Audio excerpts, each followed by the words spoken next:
अस्सलामुअलैकुम वरहमतुल्लाहि वबरकातुहू।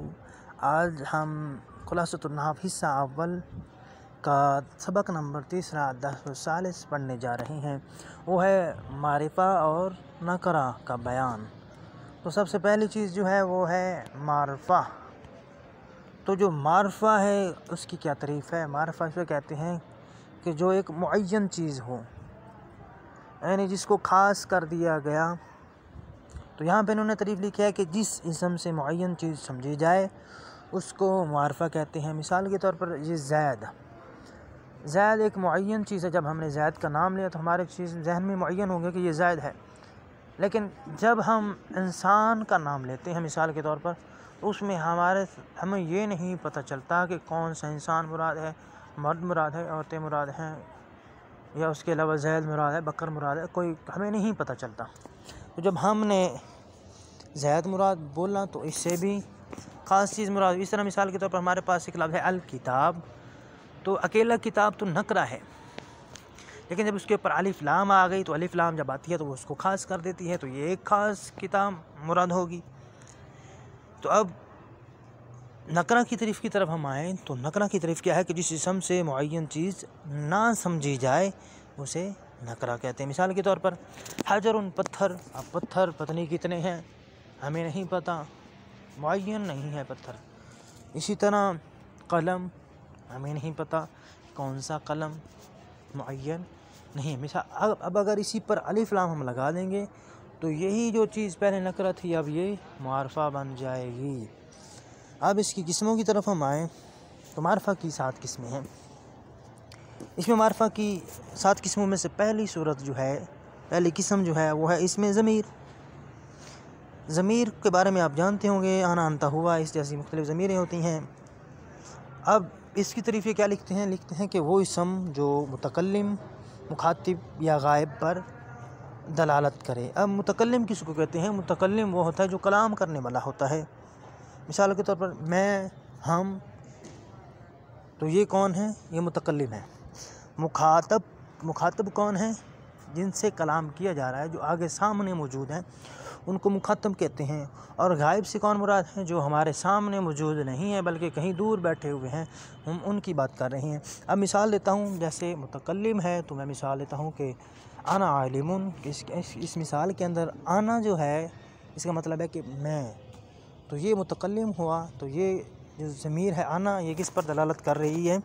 मुतकल्लिम पर दलालत कर रही है। इस तरह मैं कहता हूँ कि अब मुखातब की बात करनी है तो मैं कहता हूँ कि अंता आलिमुन, तो आलिम है। तो अब इस मिसाल के अंदर अंता ज़मीर जो है ये मुखातब पर दलालत कर रही है। इस तरह जब हम गैब की बात करेंगे मैं कहता हूँ कि हुआ आलिमुन, वो आलिम है।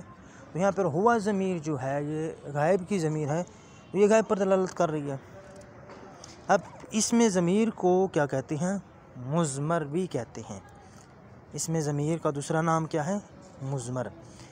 अब आगे लिखते हैं फ़ायदा के अंदर कि इस ज़मीर के अलावा बाकी हर इसम को इसमें ज़ाहिर या मुज़हर कहते हैं। यानी जो 7 किस्में हैं उनमें से इसमें ज़मीर के अलावा बाकी जो 6 किस्में हैं उनको हम इसमें ज़ाहिर या मुज़हर कहेंगे।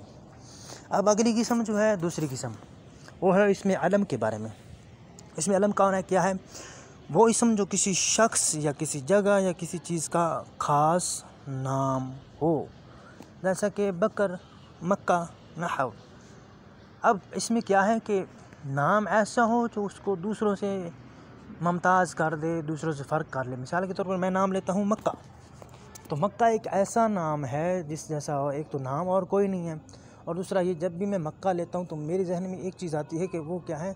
वो अरब शरीफ के अंदर मौजूद है।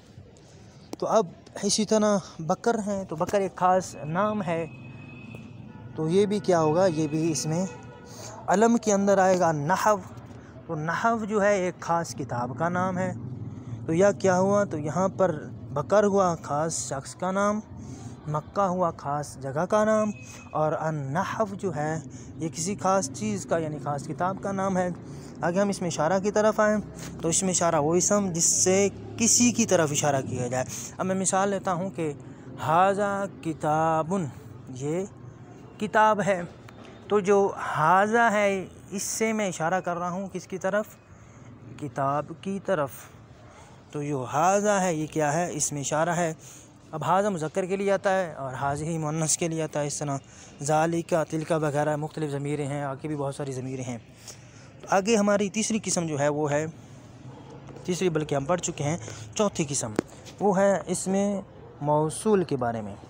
इसमें मौसूल क्या है कि ये वो इसम है जो बाद वाले जुमले से मिलकर किसी जुमले का जुज़्व बनता है। अब मिसाल लीजिए, सूरह बकरा के अंदर हम पढ़ चुके हैं या हम अक्सर पढ़ते हैं अल्लज़ीना युमिनून बिल गैब।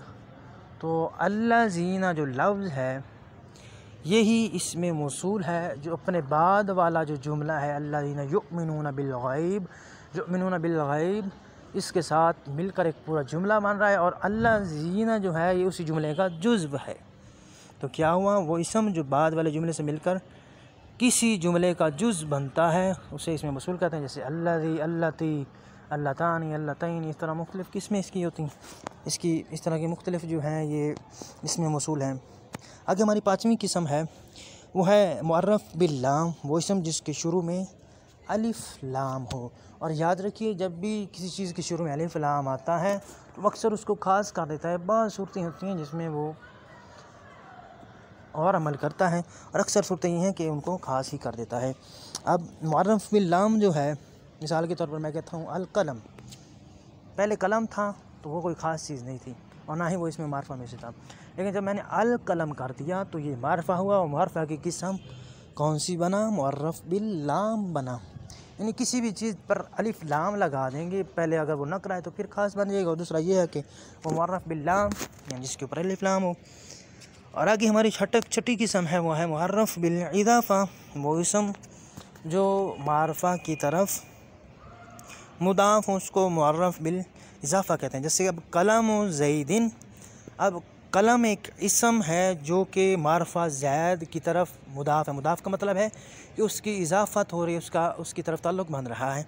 तो मैं कहता हूँ कलम ज़ैदिन, ज़ैद का कलम, तो कलम एक इसम है, इसकी इज़ाफ़त ज़ैद मारफा की तरफ हो रही है, तो ये मुअर्रफ़ बिल इज़ाफ़ा होता है। इसके और भी मिसालें हैं, ग़ुलाम ज़ैदिन, ग़ुलाम बकरिन, इस तरह मुख्तलिफ़ मिसालें मुअर्रफ़ बिल इज़ाफ़ा की हैं। उसके आगे हम चलें मुअर्रफ़ बिन निदा, यह आखिरी किस्म सातवीं है। निदा का मतलब वैसे भी पुकारना वगैरह होता है, तो वो इसम जिसके शुरू में हर्फ़ निदा हो उसको मुअर्रफ़ बिन निदा कहते हैं। मिसाल के तौर पर मैं कहता हूँ या रजुल, ऐ आदमी, तो ये जो या है ना ये हर्फ़ निदा है, और जिस इसम के शुरू में हर्फ़ निदा हो उस इसम को क्या कहते हैं, उस इसम को मुअर्रफ़ बिन निदा कहते हैं। अब रजुल जो है इसको मुअर्रफ़ बिन निदा कहेंगे क्योंकि इसके शुरू में या है। इस तरह अल्लाह ताला कुरान मजीद में या अय्युहन नबी, इस तरह या कोई भी, या अबा बकर, या कोई भी हम कहते हैं तो इसमें क्या होता है, इसके अंदर या जो है हर्फ़ निदा है, और ये जो बाद वाला है इसको क्या कहेंगे, हम मुअर्रफ़ बिन निदा कहेंगे। ये हमारी मारफा की 7 किस्में हो गई, यानी पहली किस्म इसमें ज़मीर, दूसरी इसमें आलम, तीसरी जो है इसमें इशारा, चौथी इसमें मौसूल, पाँचवीं मुअर्रफ़ बिल लाम, छठी मुअर्रफ़ बिल इज़ाफ़ा और सातवीं मुअर्रफ़ बिन निदा। और अब हम आगे चलें तो नकरा है। तो नकरा के बारे में आम सी बात है कि मारफा के अलावा बाकी जो भी चीज़ें हैं वो नकरा होती हैं। जैसा कि अब्दुन, ये भी नकरा है क्योंकि ये एक मुअय्यन चीज़ नहीं, हमने नकरा की तारीफ़ पढ़ी कि जो मुअय्यन चीज़ पर दलालत ना करे, ख़ास चीज़ पर दलालत ना करे, तो ये मुअय्यन चीज़ नहीं है। मोमिन भी, अब मोमिन से कौन सा मोमिन मुराद है, कोई मुअय्यन नहीं किया गया कि कैसा मोमिन मुराद है। इसी तरह आगे जो है तिफ़्लुन, बच्चा है, बच्चा कोई भी हो सकता है, ज़हीन बच्चा, अमीर बच्चा, गरीब बच्चा, इस तरह कोई भी छोटा बच्चा, इस तरह क्या क्या इसकी मिसालें। तो ये सब क्या होंगे, मुअय्यन नहीं हमने किया तो अभी ये नकरा हैं। रजुलन, तो अभी हमने इसको मुअय्यन नहीं किया, रजुलन का मतलब मर्द होता है, तो ये भी नकरा में आता है। अगर मैं इसके शुरू में अलिफ लाम लगा दूं तो फिर ये ख़ास बन जाएगा। तो यह था हमारा आज का सबक। अगर आपको कोई चीज़ की समझ ना आई हो तो आप नीचे वीडियो के अंदर नीचे कमेंट कर सकते हैं। अगर वीडियो अच्छी लगी तो हमारे चैनल को सब्सक्राइब कर दें। इंशाअल्लाह अज़्ज़ा वजल इसकी तमारीन भी हम जल्द शुरू कर रहे हैं।